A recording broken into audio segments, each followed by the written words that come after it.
关系在地新闻，为着要让青年家长安心生囝，教育部宣布要来扩大公共托育的政策。到民国113年，公共化幼稚园要增加到3000班，总共有79000个名额。目标是全台湾每一间的国小拢要有附设的幼稚园。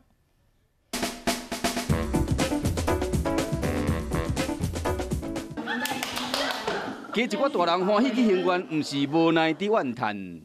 私有化1个月就是1万块嘛，那你如果公立的话，大概1个月是5000出头，会差很多。没有抽到的话，就是顶多送到等到大班的时候就一定进得去了，那就是自己辛苦一点，多待几年啊。 教育部宣布，讲要扩大公共托育政策，到民国113年要增加公共化幼稚园3000班，79000个名额，和每一间小学拢有附设幼稚园。 公幼比会到国际标准7:3。不过，幼儿教育团体无认同，认为公幼比不应该加入需要转型的准公用化幼稚园。而且准公幼政策实施较无半年，已经出现业者违法超收、卡入名目、降低幼保员的薪水。你的公立、非营利或是未来的新建幼儿园，事实上都有很强力的在监督管理。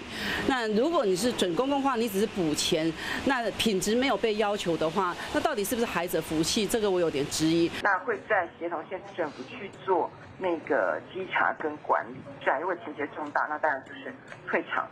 幼儿教育团体呼吁各教师讲，公幼才是政策的主力，唔能让不良业者影响到优良的业者。